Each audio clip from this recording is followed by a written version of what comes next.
Yes Guruprasad గారు, ఏదైతే యుద్ధం ఈ సీజ్ ఫైర్ ఎఫెక్ట్ ఏమైనా మార్కెట్ పైన ఎలా ఉందనుకోవచ్చు? Yes madam, actually over night లో మనకి ఒక పాజిటివ్ న్యూస్ వచ్చింది. కాబట్టి మార్కెట్ వచ్చి ఆల్రెడీ మనం లాస్ట్ వీక్ మనం చెప్పుకున్నట్టే మంచి లెవెల్స్ లో మనము ఆల్రెడీ అక్యుములేట్ చేస్తున్నారు మన జీ తెలుగు ప్రేక్షకులు. అదేలాగా ఈ వీక్ కూడా, అంటే నిన్న మండే జరిగింది, మార్నింగ్ ఒక ఫాల్ లాగా వచ్చి మళ్ళీ రికవర్ అయింది. బట్ ఈ వీక్ ఇంకొక 4 days ఉంది. నెక్స్ట్ ఏం జరగబోతుంది, ఏంటి లెవెల్స్ అనేది మనం చెప్తాము. చూడండి, అట్ ప్రెసెంట్ నిఫ్టీ వచ్చి మనకి 25,215 ట్రేడ్ అవుతుంది. ఇప్పుడు అట్ ప్రెసెంట్ ఈ వీక్ వచ్చి ఎవ్రీ డిప్ బై, మనం అట్ ప్రెసెంట్ బయింగ్ లోనే ఉండాలి. అంటే 25,000 బిలో క్లోజ్ అవనంత వరకు ఈ వీక్ వచ్చి మనం బయింగ్ లోనే ఉండాల్సి వస్తుంది. కమింగ్ టార్గెట్స్ వచ్చి ఈ వీక్ మనకి 25,411 అండ్ 25,513. ఈ 2 నెంబర్స్ మనకి ఇప్పుడు చూడడానికి అవకాశం ఉంది. నెక్స్ట్ అదేలాగా డౌన్ సైడ్ కూడా చెప్పాలి. ఇఫ్ ఇట్ ఈస్ క్లోజ్ 25,000 కింద గాని క్లోజ్ చేస్తే మార్కెట్ వచ్చి 24,876 అండ్ 24,813, 24,711 ఇది లెవెల్స్. లాస్ట్ వీక్ కూడా మనం క్లియర్ గా చెప్పాను. నేను లాస్ట్ వీక్ ఒక డిప్ లో మంచి లెవెల్స్ లో చెప్పాను. అదేలాగానే ఆ లెవెల్స్ లో కొని ఎక్సలెంట్ గా మళ్ళీ అక్కడి నుంచి పికప్ అయింది. కాబట్టి మనం ఇచ్చే లెవెల్స్ వచ్చి it's very very important levels ఇది నిఫ్టీకి. అదేలాగా వచ్చి ఇప్పుడు మనకి బ్యాంక్ నిఫ్టీ కూడా, బ్యాంక్ నిఫ్టీ ఆల్రెడీ మనం చెప్పున్నాము 56,200 పైన బ్యాంక్ నిఫ్టీ ఎప్పుడు మనకి బ్రేక్ అయిందో అప్పటి నుంచి ఒక బుల్లిష్ మూమెంట్ లోనే ఉంటుంది. ఎవ్రీ డిప్ వచ్చి మనం బై చేయాలి అని ఆల్రెడీ చెప్పున్నాము. అదేలాగా ఈ వీక్ కూడా మనకి బ్యాంక్ నిఫ్టీ వచ్చి ఇప్పుడు ఒక వండర్ఫుల్ గా, ఇప్పుడు ఒక నిమిషం ఉందండి, యా, బ్యాంక్ నిఫ్టీ కూడా వచ్చి ఈ వీక్ వచ్చి ఇప్పుడు అట్ ప్రెసెంట్ వచ్చి 56,651 ట్రేడ్ అవుతుంది బ్యాంక్ నిఫ్టీ. కాబట్టి ఈ వీక్ కూడా ఇప్పుడు 56,300 మనకి ఇప్పుడు ఇక్కడ బయింగ్ లో ఉంది. కాబట్టి మనకి ఈ వీక్ టార్గెట్స్ వచ్చి 56,758, 56,906, 57,130 మనకి బ్యాంక్ నిఫ్టీ ఈ వీక్ మనకి టార్గెట్స్ ఉన్నాయి.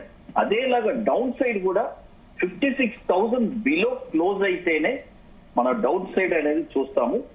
డౌన్ సైడ్ కూడా మనకి టార్గెట్స్ వచ్చి 55,375 దాకా కూడా, బట్ 56,000 బిలో క్లోజ్ అవ్వాలి. అది కండిషన్ డౌన్ సైడ్ కి. అది మేడం. అట్ ప్రెసెంట్ ఇంకోటి మళ్ళీ సెన్సెక్స్ కూడా చెప్తాను. సెన్సెక్స్ కూడా వచ్చి ఇప్పుడు అట్ ప్రెసెంట్ వచ్చి మనకి 82,661 ఉంది, ట్రేడ్ అవుతుంది లైవ్ లోనే.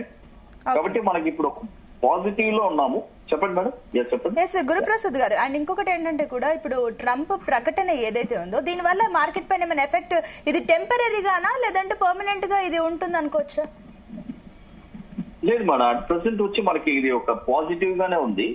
నెక్స్ట్ కమింగ్ ఒక 2 months వచ్చి మనం ఒక అప్ సైడే ఉంటది మేడం.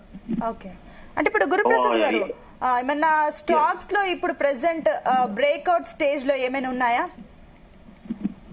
స్టాక్స్ లో మనం ఇప్పుడు పూనావాలా తీసుకోవచ్చు. పూనావాలా స్టాక్స్ ఉంది.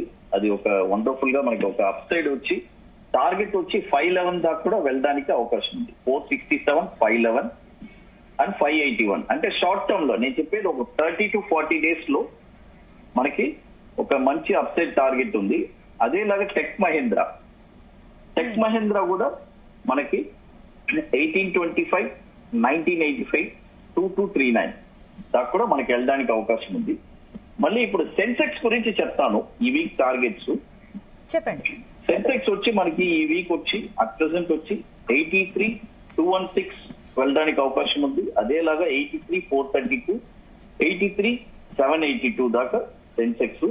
అదేలాగా డౌన్ సైడ్ వచ్చి 82,000 కింద క్లోజ్ అయితేనే ఆ డౌన్ సైడ్ అనేది రావడానికి అవకాశం ఉంది. డౌన్ సైడ్ కూడా 81,600, 81,384, 81,634. యాక్చువల్ గా వచ్చి మన చాలా మందికి కొద్ది డౌట్స్ వస్తుంది. ఏంటి అప్ సైడ్ ఉన్నప్పుడు మనం ఎందుకు డౌన్ సైడ్ సార్ చెప్తున్నారు? బట్ డౌన్ సైడ్ కూడా మనకు తెలిసి పెట్టుకోవాలి. ఎందుకంటే ఏ టైం ఏం జరుగుతుంది అనేది మనకు తెలియదు. కాబట్టి అన్ని లెవెల్స్ మన దగ్గర ఉండిందంటే ఈ వీక్ ఎలా ట్రేడింగ్ ప్లాన్ చేసుకోవాలి.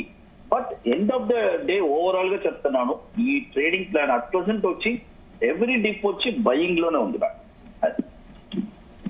అంటే గురుప్రసాద్ గారు, అండ్ ఇంకొకటి ఇప్పుడు ఏదైతే మన భారతదేశంలో కొన్ని స్టాక్స్ పరంగా చూసినా, ఇంకొకటి క్రూడ్ ఆయిల్ పరంగా చూసినా, రూపాయి విలువ చూసినా పెరగడానికి ఏంటి మెయిన్ రీజన్స్ ఏమై ఉండొచ్చు అనుకోవచ్చు?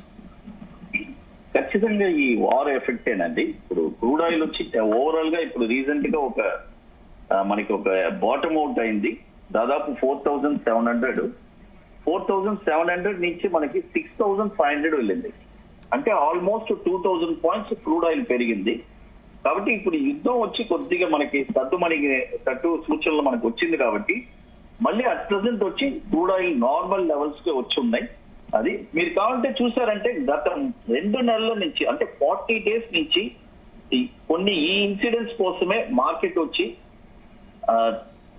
ఒక 25,200 నుంచి 24,600 ఆ రేంజ్ 200 అంటే 800 పాయింట్స్ లో 40 days ఉంది.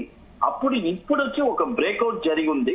డెఫినెట్ గా మన అప్ సైడ్ వచ్చి కమింగ్ డేస్ లో ఆల్ టైమ్ అయి కూడా బ్రేక్ అవడానికి అవకాశం ఉంది. ఏదైనా డిసెంబర్ లోపు మనకు ఆల్ టైమ్ అయి బ్రేక్ అయితే మళ్ళీ ఒక బుల్లిష్ మూమెంట్ అనేది చూస్తాము. మళ్ళీ నెక్స్ట్ మార్కెట్ ఏ మూమెంట్ లో వెళ్ళబోతుంది అనేది కూడా మనం అనలైజ్ చేయొచ్చు. అంటే ఇప్పుడు గురుప్రసాద్ గారు, అండ్ ఇంకొకటి coming week and coming 1 month కానివ్వండి, ఈ వీక్ కానివ్వండి, ఇది ఏదైతే ఇప్పుడు ఏ రకంగా స్టాక్స్ కంటిన్యూ అవుతున్నాయి, ఇది అప్కమింగ్ వీక్ లో కానివ్వండి ఇదే రకంగా కంటిన్యూ అవుతుందా, లేదంటే ఏ రకంగా ఉండే ఛాన్సెస్ ఉన్నాయి అనుకోవచ్చు? ఖచ్చితంగా మనకి కమింగ్ వీక్స్ లో బుల్లిష్ గానే ఉండబోతుంది market. Every dips buy on mode strategy use చేయాలి. కాబట్టి అట్ ప్రెసెంట్ వచ్చి బుల్లిష్ లో ఉందని చెప్పొచ్చు. బట్ ఎవ్రీ డిప్ మనం బై చేయాలి. ఇంట్రాడేలో ఇమీడియట్ గా ఏదైనా ఒక 100 పాయింట్స్ 200 పాయింట్స్ ఏదైనా డిప్ వస్తే దాన్ని ఒక బయింగ్ ఆపర్చునిటీగానే తీసుకోవాలి. బట్ ముఖ్యంగా మనం ఇచ్చిన లెవెల్స్ ని చూసుకుంటే చాలా ఇంపార్టెంట్ గా అది యూజ్ అవుతుంది. సో గురుప్రసాద్ గారు, ఫైనల్ గా ఇన్వెస్టర్స్ కి మీరు ఏం సూచిస్తారు? చూడండి, మన ఇండియన్ మార్కెట్ వచ్చి చాలా strong market, economy very strong. కాబట్టి లోలో ఉండే స్టాక్స్ ఇప్పుడు కూడా ఏదైనా మంచి స్టాక్స్ బాటమ్ అవుట్ అయ్యి ఉంటే పిక్ చేసుకోండి. నెక్స్ట్ కమింగ్ ఇయర్స్ లో వచ్చి ఫ్యూచర్ లో ఒక వండర్ఫుల్ గా మంచి ర్యాలీ వెళ్ళడానికి అవకాశం ఉంది. బట్ అట్ ప్రెసెంట్ వచ్చి నెక్స్ట్ 2 months మాత్రం July and August excellent rally మనం చూడడానికి అవకాశం ఉంది. ఓకే, థ్యాంక్ యూ అండి గురుప్రసాద్ గారు.